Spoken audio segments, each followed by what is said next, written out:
for coming and welcome. There are a number of persons here this morning that are new to this particular presentation, and we welcome all of you. Thank you for coming. Our presenter this morning is Lucinda Swartzentruber, and she and her husband Ralph live on Happy Valley Road in Kieseltown. As I've learned to know Lucinda, I think that address, Happy Valley Road, chose them. As you will learn this morning, Lucinda is an educator. She and Ralph have 2 sons and a daughter. All 3 of their children are also educators, and 2 of them married teachers. So Ralph is often a happy observer in the family conversations. A little more background. Lucinda grew up in the inner city of Reading, Pennsylvania, where her father was pastor of the South 7th Street Mennonite Church. In her teen years, the family moved to Camp Hebron, where her father was the first program director of that camp. And they lived there for a long time then. After her marriage to Ralph Swartzentruber, she and Ralph became co-program directors of Camp Hebron for the next 15 years, and they raised their family of 3 in this camp setting. The Swartzentrubers moved to the Valley in 1995, and Ralph began working at Excel Steelworks. Lucinda worked for Sam and Margaret Johnson on their fruit farm for the first 2 years before returning to teaching. Besides teaching, which you'll hear about, Lucinda is a contemplative person. She loves nature, gardening, tending flowers, music, and reading a lot. And she always enjoys children. Besides her classroom children, she has 3 grandchildren and another on the way. So I'm happy to introduce to you Lucinda Swartzentruber, who lives on Happy Valley Road, and she's a teacher at Bluestone Elementary School in Harrisonburg. Welcome.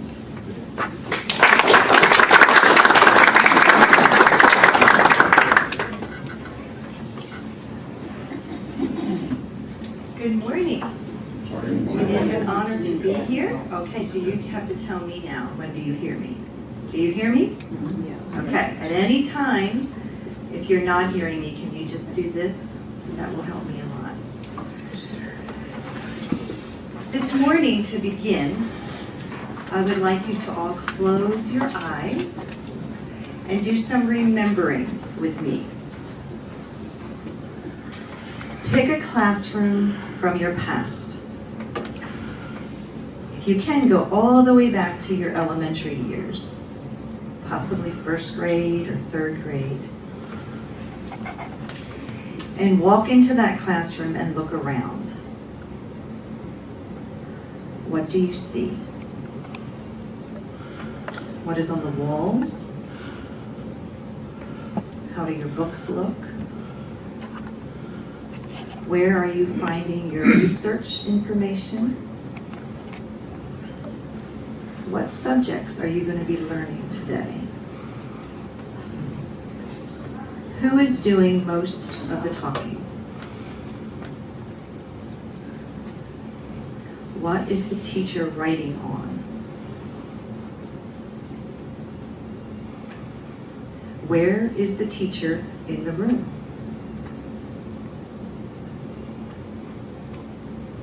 How is the furniture in the room arranged? Look at your classmates. Where are they from? What skin color do they have? What language do they speak? What happens if someone is not following the rules?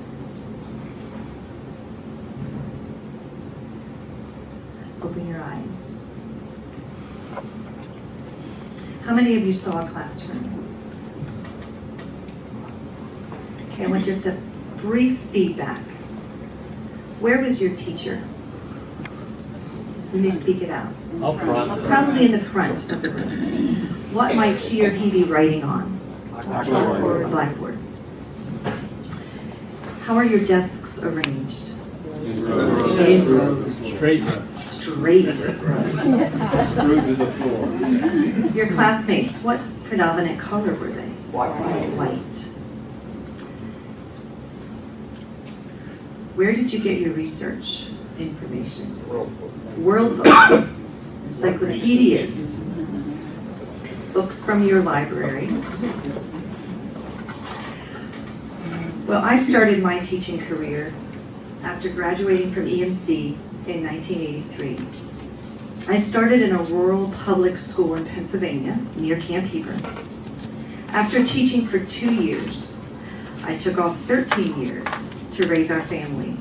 And then I returned to teaching 20 years in Rockingham County, 16 of those years with first graders, and then 4 as a reading specialist after getting my master's degree here at EMU.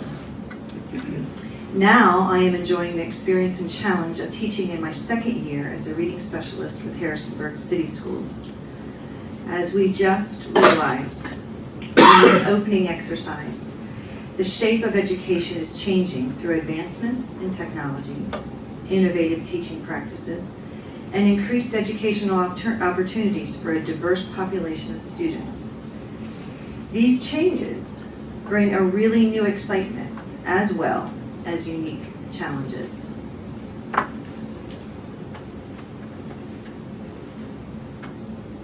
Some isn't choosing to show up, but that's okay. When I was very happy in teaching in the county schools, and I honestly thought I would retire there. However, I was nudged by some friends to consider moving into the city schools, and these are some quotes that I lived with as I was making that decision. It was a hard one for me to make, but this one is one that I always have lived with. The place God calls you to is the place where your deep gladness and the world's deep hunger meets, by Frederick Buechner. That one led me, as many other, Parker Palmer was the other one that was there, and I'm not sure where it is, but we'll let it go. That I finally decided that I felt very called into moving into the city. I remember the day I read the newspaper article about the new city school that was coming, Bluestone Elementary. And as I read this article, I literally highlighted many of the quotes that I was hearing from the principal. I had not applied for the job yet, but I had asked if I could actually meet the principal, Ann Littner. And I just wanted to sit and have a conversation with her about her vision for this new school. As I sat with her, in many ways, I felt I was hearing similar core beliefs that I would have been taught here at EMU in the 80s from some of my beloved education professors such as Cass Seitz, Joyce Brunk, and Alfie Zook. I had been taught in the 80s to keep my teaching student-centered with meaningful learning, create hands-on unit projects, now called project-based learning, and to give deep attention to my social and emotional connections with my students. The ethic of care was highly valued then, as it's still in the mission statement today. But my current reality was teaching in the No Child Left Behind era, where educators were to be satisfied with everyone being average, just make sure that your students do not fail the big state tests. So the last 4 years, I had worked diligently at a school, focusing on raising reading test scores so the school could be state accredited. That school, we finally succeeded, but I really found myself questioning the methodology of this lens into teaching. So after interviewing with Ann Littner, I knew we shared a very similar vision for educational change, and I was hired. Today, I plan to use photos from Bluestone as a means to show you firsthand how I daily observe the honest attempts of a school that's working toward healthy change in education. You will see many quotes from Ann Littner in this PowerPoint that I gleaned from the newspaper that day. I asked her for permission if I may use them. They spoke from the heart, and I felt like that's what we need to hear. Because at Bluestone, we are deeply in process, and we admit to growing pains. It is not easy to implement change and shift mindsets about education when many of our new teachers were steeped and trained in the culture and era of test taking.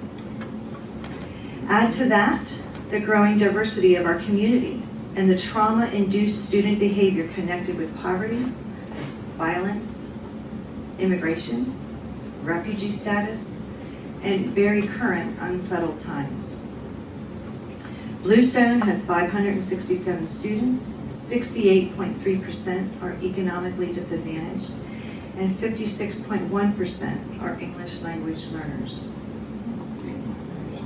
If you were to go to the Virginia Department of Education online today, you would find this statement.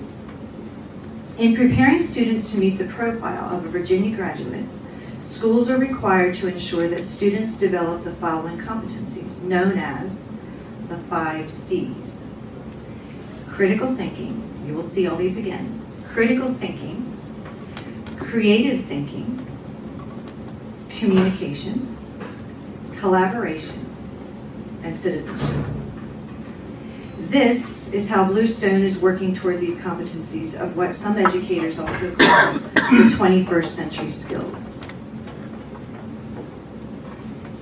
Communication, and this little tagline underneath each C is what Ms. Littner, it's sort of a mantra for Bluestone, creating a culture of connected learning and collaborative voice. We want to create a place where everyone is known, where relationships are central to our work. We will build relationships with students, with families, and with each other. And Ann Littner that's her quote. Relationships and making connections, an ethic of care, is highly, highly encouraged and valued. Relationships are number one at Bluestone. Teachers commit time to visiting the homes of students and parents during parent-teacher conferences. A lot different than what I did in the 80s. The parent would come in, and they still do, some do, but they have a choice. If parents do not have cars, we go to them. It's a bit different. This is a student-led conference in that home. This is not the parent, this is not the teacher. The teacher right here is not telling her everything about this child. This child has written up her own information that she wanted to tell her mother of how she's doing at school. This is a family of 3 daughters. You'll see the 3 daughters here in the little backwards J. All 3 of them are in school. There's the mother, and then these are the teachers all around. The ELL teacher up in the corner. That was a student-led conference in the home. Students of today are encouraged to communicate not just with text or speech, but in multiple multimedia formats. They must be able to communicate visually through video and imagery as effectively as they do with text and speech. Here, this is from just 2 weeks ago, a school-wide picnic where once again we are pulling in parents, families, teachers for an evening of just sitting on the lawn, learning to know each other. You'll see some more forms of communication that we're working toward. This is Harrisonburg High School coming in and working with the younger students. And you're going to see not blackboards. You will see Promethean boards all through these slides, where children are writing on a Promethean board, then they can erase it with the touch of a button. It's another whole technology piece. Here, students are Skyping students in Guatemala. So here you're talking 2 classrooms, miles away from each other in communication. Another way we work toward communication is the way every morning students come and they have breakfast, not in a cafeteria, but in their classrooms. So they come in, they have a choice of what they want to eat, they sit at tables, and there's communication, encouraged. It's not a quiet time, it's encouraged to communicate with one another. This you will see in 15 minutes, no, at 9, I'm way ahead of time. At around 9 o'clock at Bluestone, if you would walk through the building, you would see this in every single room. Circle time is one of those things that every teacher is encouraged to do. And in that circle time, they have a talking piece that goes around the circle. The other morning I would have been in one and they were supposed to simply say, "How are you feeling today?" Children come with stuff they brought from home. This sort of says a thing that they would have done one day with their values. Trust, determination, humility. This was a circle time activity that they had of what they value. This is a daily thing. Another thing that you would see about midday or after recess around Bluestone is what we call the mindfulness moment. This is where we are encouraged to have children just settle down and go to a very quiet place within themselves. I was in a room the other day. I walked into a room and everyone was sort of laying out on the floor, and there was a tape playing that simply just said, "And now tighten up your hands and let them go." It was a relaxation time. Our world is so busy that this is amazing to come in as a specialist, to come in and teach after this moment. Something has happened. They're calm, they've gathered themselves again, and they're ready to go. So that has been a very interesting thing to see. Different teachers do it in many different ways. Sometimes it's just ringing a xylophone, and they're to close their eyes and raise their hand when they hear the end of the tone. It's just a quiet moment. Collaboration is the next step. Students of the digital age are social by nature. They text, they post, they update, they share, they chat in tech environments with each other. When they're unable to do this in school, they become disengaged and unattached to their learning. So this is her quotes. "A focus of our schools is collaborative learning and trying to help everyone feel comfortable in working together and sharing ideas. We want students to work collaboratively and teachers as well. So, the school is built with more open spaces in the hallways for people to come together in all sorts of ways to work together." This is the number one thing that, even coming from the county school, sort of took me back. You will see in the next couple slides the building of Bluestone. And I know there's been a lot of controversy over why Bluestone is the size it is, and I don't even want to go there. I agree, yes, in some ways it is, but when you see the spaces and what they're used for, it has blown my mind how this has been working. I'm going to just take you through Bluestone for a minute, and I want you to see the spaces, and then we'll talk about how that fosters collaboration. When you walk in, this is the lobby, and you will see there's a place to go downstairs and a place to go upstairs and a place to go back the hall. So it's a 3-tiered building. Downstairs is what we call the caverns. This whole building is based on the valley. So this is the caverns. This is part of the cafeteria. It's all sort of bleeds into each other. When you walk up the steps, you're now in the valley. This is the valley, and different classrooms have different animal names. Over here on the right. You walk up the steps, you're now in the mountains. And again, all the different classrooms are right there with animal names. When you look out of the classroom, this is what you see. This is one of the many views that you see out of a classroom. So some mindfulness moments can just be looking at the mountain.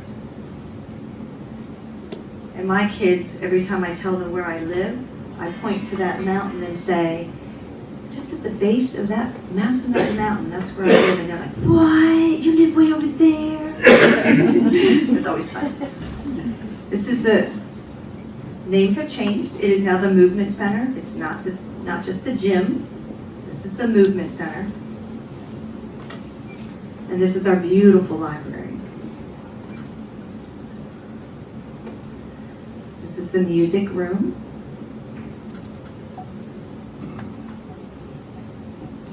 And now here we're getting to some of the classrooms. This classroom, if you can see, there's a moving wall. And here's, this is actually a dual classroom. So this teacher is teaching Spanish on this side of the classroom, and on the other side of the classroom, the teacher's teaching English. Halfway through the day, they switch. And they teach the same subject areas, but this child at the end of the day has heard half of their day taught in English and half taught in Spanish. So for our ELL learners, speaking in their own language, for the friends who are learning the language, they're learning it by immersion. So it's a beautiful, beautiful program. But these walls can go closed, but they can also open. This is a typical thing that I see in this classroom. Actually, this is the daughter of a professor that's sitting over here, Peyton Erb, where there's conversation. It's not sitting in rows. It's a conversation around the table about what they're learning, and then they go spread out all over the room. A choice of where they want to spread out and learn. These are fifth graders using the collaborative hubs to solve math problems. This is a little hub in the building. This is not in a classroom. This is an extra little hub in the building where a teacher has sent these fifth graders with a problem to go figure it out together. Come back when you have it figured out. There's no teacher hovering over them, which is so new to even me from 16, 17, 18 years in another system. So here they are figuring it out, and when they go back, they process together with the teacher what they found. We call these the collaborative hubs. It's just a little tiny room off of the side of a classroom. Collaboration is highly valued with the community, parents, teachers, and students. These are pictures just taken this week at a community night where parents came. Here they were doing some writing together with their children. Here you see collaboration. Classrooms are no longer just quiet.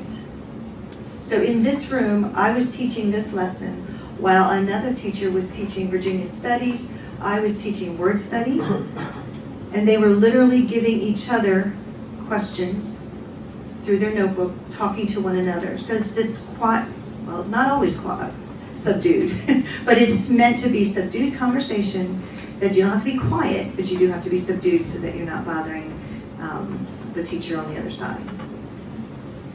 Collaboration. This is students working on their culture project. This is in the library. I hope you're seeing the beautiful diversity on every slide. You will see children of all colors. So here they are. Yes, books are still very important, although we do many, many things online.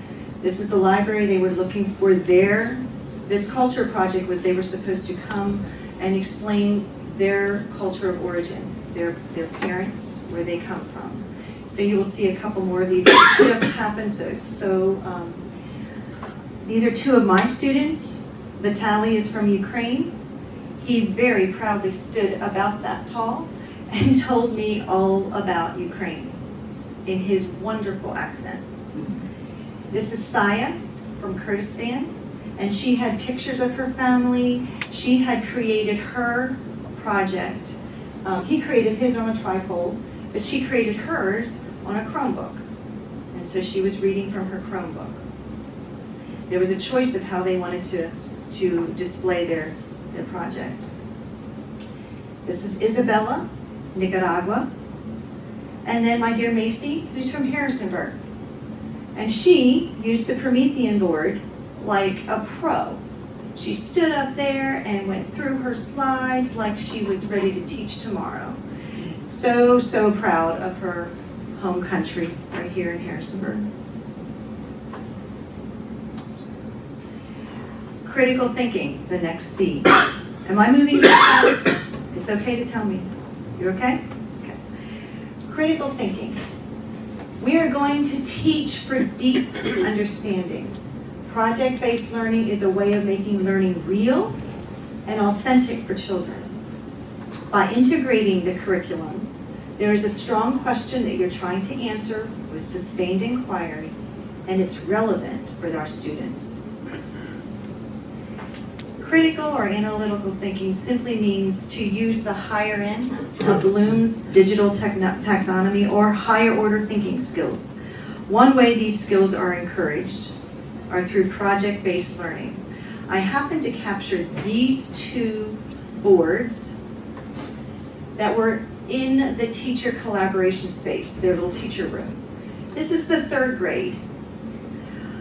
This is what a project-based project is. This is in its birthing process. They have the weeks at the top. They have all the different kinds of disciplines. Here's geography, here's ancient civilizations, here's the government, there's the culture, and way over in the top, over there it says, how is Harrisonburg thriving? The big question they presented was, how do we build a thriving community? So they're taking all their integrated curriculum and learning from the past and then asking the relevant questions. So let's look at our community. How is it thriving? And they create, I bow down to so many of the teachers at Bluestone. They are working so hard. This whole piece of learning to integrate curriculum, make it relevant, make it real. So this was 3rd grade. Now take a peek at 1st grades. This was what we call project-based learning. This is 1st grade's teacher board. And their big project at the top is here's their big question. How can we as 1st graders inform others about our school community? And here was their flow. This was just a brainstorm dump. But what is an interview? What are the skills they're going to need to do for an interview? Have eye contact, speak clearly. This was last year, and then I was actually interviewed by 2 little 1st graders who came to my room very politely, shook my hand, and said, "May we interview you, Miss S?" And I said, "Sure." So they showed me where I need to sit down. One had the iPad ready to record everything that I say, and the other one had their question pad. You would have thought I was a Daily News record. It was done so well. They took those interviews, took them back, processed them, created big banners, put our picture on, and I wish I would have a picture of this, but there was a hallway. The 1st grade hallway had all the staff from Bluestone. Seriously, it's how I learned to know Bluestone faculty better than any other way. And the kids went by there and learned to know all the teachers through 1st grade's interviews. So this picture is showing a teacher using the Promethean board to talk about how you shake hands, you have eye contact, you get all the information, you make sure you say thank you. These are little 1st graders learning this. This is project-based learning. It's not that different than what I would have been encouraged by Cass Seitz to make a big unit that was hands-on learning. It's just now pushing it a bit more to the relevant piece, the integration of all the curriculum. So there's comparisons there. This one, their big project base for 2nd grade was a store. Students were learning about money, economics, they held a market. Parents and teachers and other grade levels were invited to come and actually buy goods and services like hot cocoa, face painting, language lessons. I could learn some Kurdish words, I could learn some Spanish words, I could learn, there was 5 different languages. And all the proceeds that they earned were donated to the SPCA. Relevant, right here. I'm going to go through these pretty quickly, but you can see the excitement of real learning in these rooms. This was our ITRT young man here was filming a commercial that these second graders had come up with on the green screen to advertise their products. That commercial came through the whole building, through all our digital products, that said the second grade store is coming, these are the things you can buy. Second grade store was open, and boy was the excitement there. I just need to note, I want you to note that some of these adults are central office people, principals from other schools, family members, and then of course other grade levels were invited to come. So it was quite a store. So here's a central office person buying some beads. Here they made Jell-O ahead of time, so think about all the learning they had to do to even get to that product.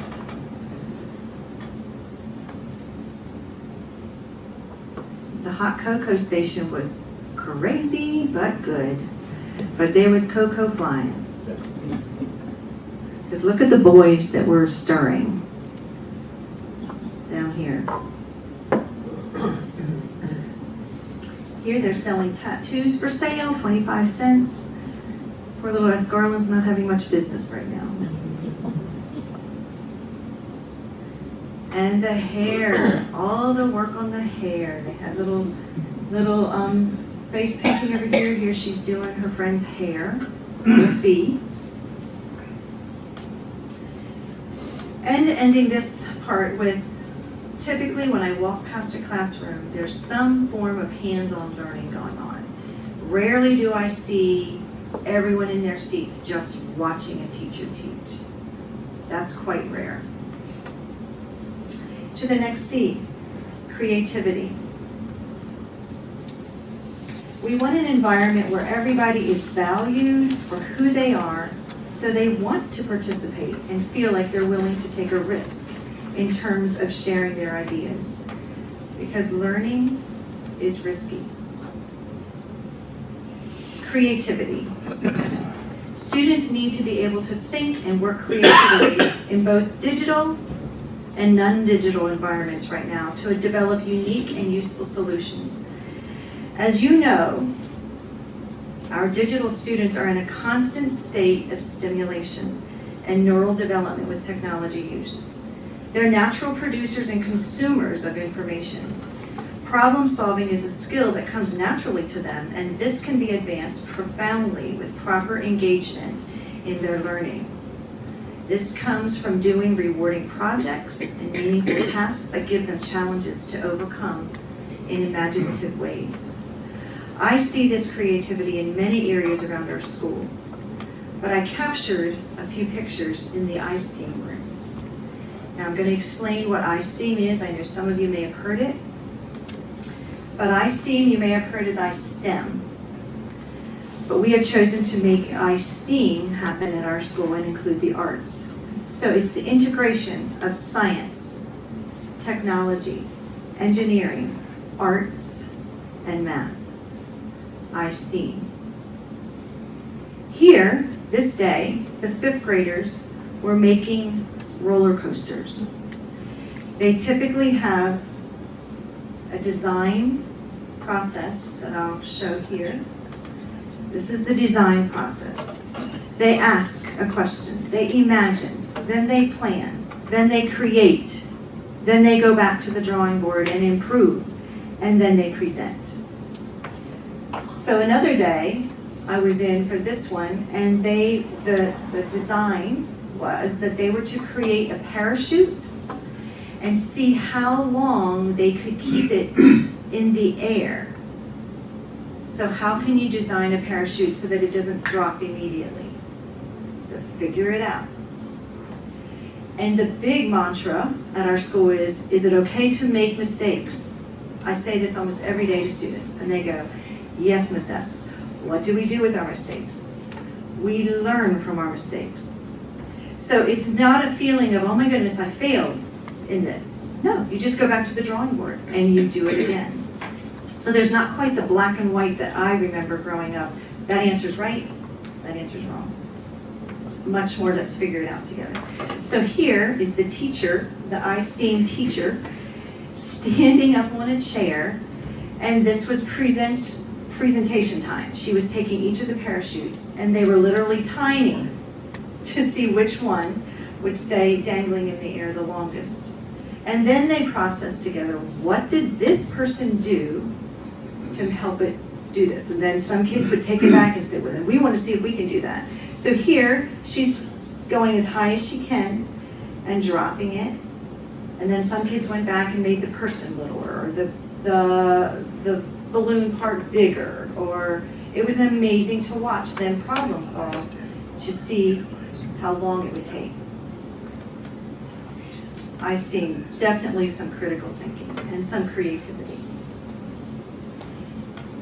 This was something that I would have done with some 5th graders last year, where we allowed them to pick a person that they want to learn about from the past, a biography. The thing that we worked hard with, though, is over here on the side on the board I have, we are discovering many positive character traits in the friends we have chosen to read and write about. This was not just getting facts about these people. How might I emulate them? What can I learn from them? What values did they have?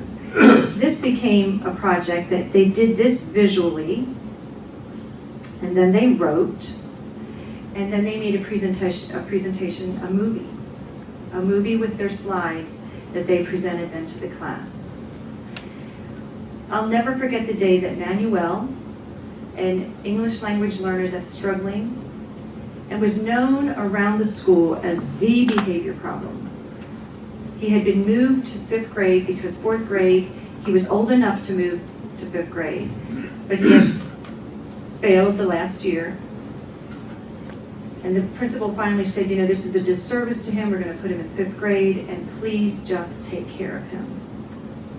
It was a situation where I was doing a lot of the 5th grade teaching for a moment last year, and he came to my room, and he was an angry young boy because he was so misunderstood. I remember I had a choice of books in front of him of people he might want to learn about. Very broken English, still struggling with the language. And he finally picked Neil Armstrong. So I found 1st grade level books that were read together with lots of pictures about Neil Armstrong. It came to the day where I was going to pull him alone to work on his movie project. This project is one where they show the slides and they record their own voice. Well, Manuel had a very broken English voice. And he first said, no, Miss, that's you do. So I said, okay, and I started reading some of the things we had written together. I did the second slide, and all of a sudden he was grabbing the iPad from me and saying, I do this, I do this. And he finished it with his beautiful broken English dialect. When that project was shared in the room, there was an applause. One, Manuel never finished anything. He was always the bad guy. He was always the one sort of known as the kid who just can't make it. To see that happen that day, all of a sudden the kids started rallying around him, saying, I do believe in you, and this kid changed. This kid changed as the year went on. He started sharing that project with his other teachers. Yeah, it was one of those moments that I'll never forget. This is another, just my my way of trying to be creative with our ELL learners. These are two kids that were bridgers, which means they're truly in the middle of learning English. And as we all know, the vowels in Spanish are very different than the vowels in English. So these poor kiddos are constantly having this transfer in their head. So this day I just had a game where they were looking at pictures, saying the pictures out loud, which vowel am I hearing? And this is one they asked for almost every day. They really wanted to learn the English vowel sound so that they could spell. This is one that I probably created back in the 80s. I mean, it's an old game. And of course, iPad use and technology is prevalent all around the building. Digital devices are sort of a second nature, a tool. Certainly not advised to use all day long in every way, but it is a tool. That's very important. And finally, citizenship. Being an asset to the community we live in. Responsibility will be a major focus for our students. We want students to take responsibility for their own learning and see if they work hard, they can meet those goals and be an asset to their community. This includes adaptability, personal accountability, self-management, being aware of environment issues, empathy, tolerance, global awareness. These are among the many characteristics of a global digital citizen. This is a selfless, helpful, and caring individual who is respectful to other cultures and other belief systems, and diligent about being at their best with interactions of all sorts. At Bluestone, we simplify this for the elementary child by having 3 school expectations. These expectations are hanging in every classroom. They're on the boards going throughout the building where you see big boards that are having this statement on it. And this has become our mantra, this simple. I will take care of myself, I will take care of others, and I will take care of our school. We brought it way down there because my oh my, this has been the biggest challenge, this whole citizenship piece of truly taking care of ourselves and each other in a building. You would think that would be the easiest one. This has been the hardest one for us to truly get to. In the cafeteria, things are on the floor. Do you mind picking that up? I didn't do it. They came last year to a beautiful building. There was slashes put in some of the furniture. It wasn't theirs yet. It didn't matter yet. This was a new school. There was so it sort of took all of us by surprise, sort of this inability to realize that what is mine is yours and we all are this together. We had to form and are continuing to work at this, to form a family. I'm going to take care of you, you're going to take care of me, I'm going to take care of myself, I'm going to take care of all this furniture around me, I'm going to take care of the grounds. I do my part. That is something that we are starting again from year 2, having to teach it again and again and again. Here are some ways we're working at it. We invite people from the community. This is the police force from Harrisonburg. Came in, just hung out with the kids on the playground. Just learned to know them in a very positive way.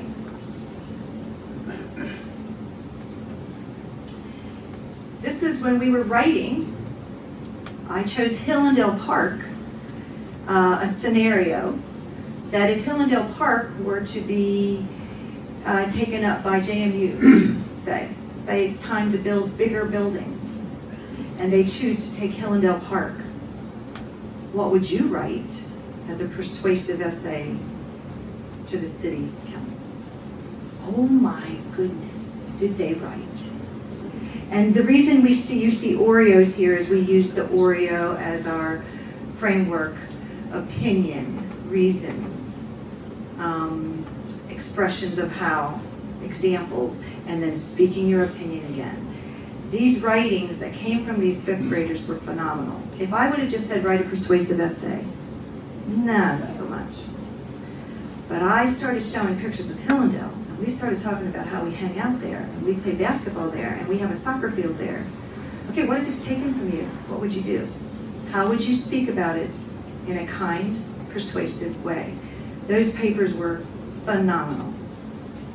Were all the capitals there? No. Were all the periods there? No. We're still working hard on those things.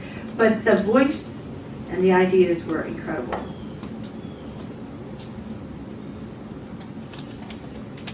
We read the book Wonder. Many of you may have heard about that book. That's really a very popular book right now among elementary schools. And they came up with their own precepts, which were spoken in that book, the whole thing about choosing to be kind. Choose kind. This bulletin board was blank. I simply laid things out on a table. Where I used to create my bulletin boards perfectly to fit my expectation of how they should look, and sometimes even bought materials. Not so much anymore. Now it's theirs. I said, if you want to make a bulletin board and put your precepts up, go for it. I didn't hardly touch this. I laid things there. They created their own precepts. They put it out. It was coming from them. The environment. I was so excited when Anne said that there's certain places around this school that we want to teach as if we're at a camp. So last spring, they came to me and said, we know you're all about nature. Would you teach about wildflowers and how important they are? And so there was a day where kids were just strolling around doing different stations, and I was the wildflower station. And I just had this empty field that was just yucky. At that point, it was actually muddy from all the rains. And I thought, they're going to dig into this mud and we're going to put seeds, but dear Lord, it's not going to grow. I mean, that's how I felt. But they worked so hard. This was the whole school. Different kids could come, those that were interested in flowers. And so they came, we dug, we put seeds in. And I said lots of prayers that they will grow, because I said next fall, when you come back to school, we should see a meadow of wildflowers. We did. We saw a meadow of wildflowers. In the same process, we're teaching pollinators, what that is. But I was so happy to see a school that's embracing outdoor ed within the school curriculum. So I'm getting to do my camp thing at the same time as being here. And the one other piece is, here's our garden. JMU partnered with us and helped the students plant a garden last spring. And this is what you're seeing outside the back doors right now. Of course, they created the signs. This is butterflies like this one. This says, please help us take care of our garden. We've gotten tomatoes from it, lettuce from it, peppers from it, that the cafeteria then puts out and says it's from our garden. So the children are seeing the beautiful piece of that. I'm almost done, but I cannot end without one more C. And that C is challenges. I know when I first did this at Parkview, someone came up and said, you make education look really, really, really good and all things are going well. No, there's a really hard piece. There's a really hard piece that's going along with this. And these are just some. Classroom management is harder than ever because of our diverse populations and the needs of our children. Teaching in the 80s looks like a piece of cake compared to what our teachers are having now. The role of technology in classrooms is a gift, but it can also become something that's hard. I just told Terry, I said, you know what, if the technology doesn't work this morning, you never know. In a classroom, how many times, last year even, I was going to be observed, and I had my whole presentation for 5th grade on a smart board, and that day the smart board chose not to work. So here comes the assistant principal with his iPad to observe me. And I was just honest and said, well, guess what? You're going to get the second way of teaching this because, so you never know. Technology is good, but it also has its shadow side. Poverty issues. This is the big one that we're experiencing. Effects of trauma on schools and learning. I just spent some time yesterday, again, viewing some TED Talks on trauma in the schools. This is an area that's pushing us all of us educators, to take closer looks at how do we deal with children that have had multiple trauma experiences and the trigger points that happen in a school day. We cannot just say they're bad kids. We have got to go deeper and find out what's really going on. The implementation of restorative justice practices in our school. That's a huge wish and a huge desire for our principal at Bluestone, is that we're working on restorative justice issues. That's one that's such a good thing, but we need to be trained. Teachers need to be trained. Development of social and emotional literacy in the school culture. Tests, we are caught in an era between the test is still there, but we're encouraged to have innovative teaching happening. So we're right in the middle of some changes that are happening, but we're still responsible to state tests. So upcoming performance-based assessments, students need to show proficiency in subject matter and apply content and skills that they've learned. So there's a shift moving from just the SOL test to these upcoming performance-based assessments that I think is a good move, but then teachers once again are being moved to a new way of looking at assessment. So I took a deep breath with all those. That's another whole morning. That would be another whole experience together of talking about the challenges that are now happening in education. I come back to, here's my last slides, I come back to the ethic of care and relationships as being paramount. There is no computer, there is no curriculum that will take place of a deeply caring teacher. These are two notes from my students that say, "Dear Mrs. S, you have helped me learn in a fun way. Doing the activities help me learn. You help me have a good time when I'm learning. I have fun because you're fun. Dear Mrs. S, you are my favorite reading teacher. Thank you for having so much confidence in me over the years. Just to let you know, I'm not saying that I'm old." She was on her way to middle school. She was on her way to middle school. "But I'll miss your sweet smile that made me feel better when I was not confident in myself. I will miss you so much. You're as nice as my great grandma. And she's so nice." Okay, I'll take it. Which leads me into my very last slide. We have some great grandmas, great grandpas, right sitting here in this room. I went to meet with my principal to tell her that I was doing this, to ask her permission. May I use her words? May I ask her permission if I can use Bluestone as the example? And we sat and she said, "Please, whatever you do, make sure you show how hard we're working at Bluestone, how much we want the best for our kids." And I said, "You know, Ann, that's what I will do." And then I showed her your mission statement. She goes, "So where are you going?" And I showed her your mission statement and who you are. And this is what she said. "After reading your mission statement, Mrs. Littner pointed to the line that states, 'We strive to be a catalyst to provide leadership in practical ways to pursue responsibility and justice for the common good.'" Did you know that was your mission statement? It is. It's the very last line of your mission statement. And then she said, "Invite them all to our school. Have them come and walk the halls and see how our schools are changing, they are very welcome to be a part of it. I simply put out the invitation.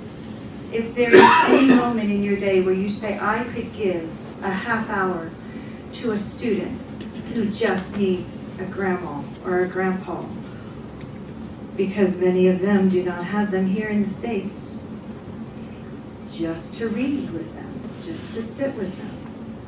Relationship is number one.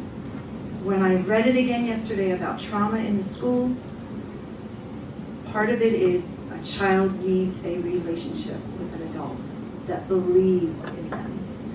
I simply put that out there as an invitation. Ever you have a moment that you would like to come into a school and just sit with little Akeem, with little Ablabla, with little Macy, they would love to have you. So know you are welcome. So thanks for letting me come today. And did I go over my time? Okay. So any questions that you have, feel free to ask me. I might not know, but I will try to respond to any questions you might have. Yes. How much carryover do you see happening into the secondary level? I wish I would know more how to respond to that. I am a true blood elementary teacher.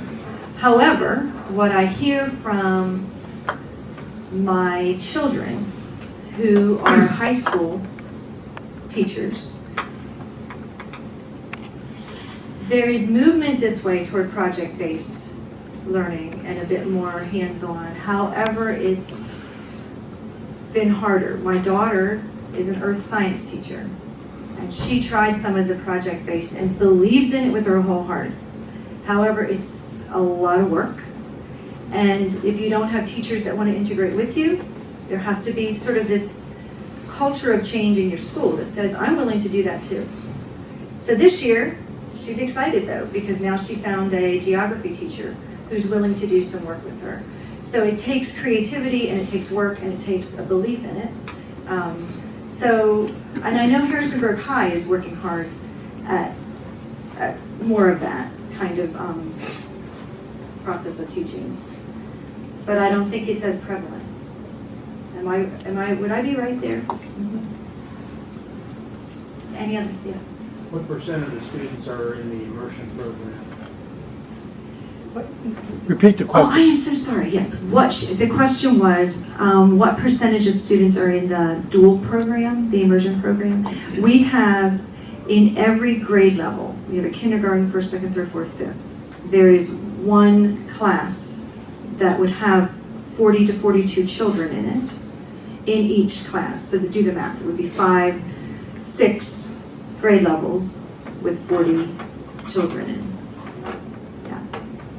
Are there any plans to expand that? I think that the hope is there, because there's always a waiting list. One, you have to get a very good Spanish teacher. You have to get a very good English teacher that's willing to do the dual. It's a lot of work. It's a lot of collaboration. But it is amazing to see.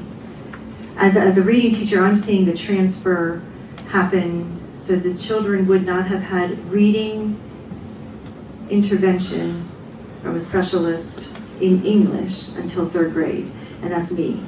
So I'm getting children that would have had no intervention in English up until I start having them. And it's just amazing to see the transfer that's happening between languages. Like, they might not know the vowel sounds, but once you teach them, they just take off. It's amazing. Yes. I'm wondering at what point the principal was chosen for this school as the blueprint, as the school was being developed, because she's the perfect principal for this kind of open learning. And I want to say I'm jealous that you get to teach there. I was always hoping I could not retire before the whole business of testing took over critical, creative and all of that. And it just, I didn't hang in long enough. But I'm jealous. Oh, thank you. I I remember admire- that in the middle of a crazy day. No, but I admire the No. way you have incorporated all this. Sounds Her good. question was, how was the principal selected At for what this point? particular school? Yeah. And it makes me want to go back and ask Anne that whole process, and so I don't want to lead you down the wrong path. I think she was a person that I'm finding out does not sit back and just take from the status quo. She will constantly push. I think she was a principal at Keister before this, and she was asking hard questions, always. She still is. Do we really need to take that test seriously? Do we need to do it that way? So I think that Scott Kisner saw that in her and also said, why not try something new? We'll never go anywhere new if something's not tried.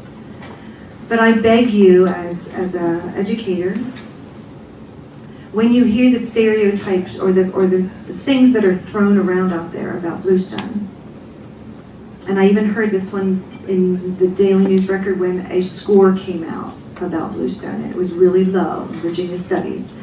And a dear soul came up to me and said, so they're not giving you a lot of credit at Bluestone. And when I went and researched that was a score that was unadjusted. It was a raw score that was put out there. There's always an adjustment to scores according to your ELL population and all that. That was an unadjusted score, falsely put out there. And they didn't put out the fact that third grade had the highest reading score in the whole city. So don't take everything newspapers say. Now I'm on my little soapbox. Don't take everything newspapers say and just take it to heart and say, well, that's where Bluestone is. Don't do that for any school. Ask the deeper questions. And also always remember that a test is one measure of a school. Yeah. How many teachers do you have at Bluestone, and have they had experience in this type of teaching before, or are they all learning?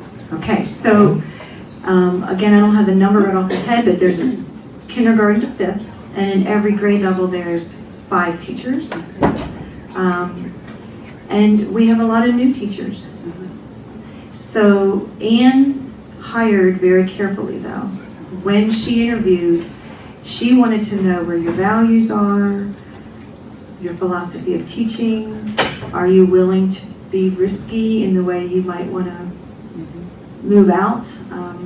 And we had a turnover last year because this is not an easy way to teach. So yeah, we've had a turnover. Go ahead. Could we ask Professor Erb a question? How is her curriculum being taught, and what is the Great question. educational institution doing to collaborate with you? Okay, I'm gonna say that because that is a question that's burning in my brain always. Dorothy asked the question, how is higher ed making the connections with elementary schools, with schools of the area, to make sure that we are integrating our teaching together? Did I say that properly? Teaching and learning together. Teaching and learning together. Will you respond to that?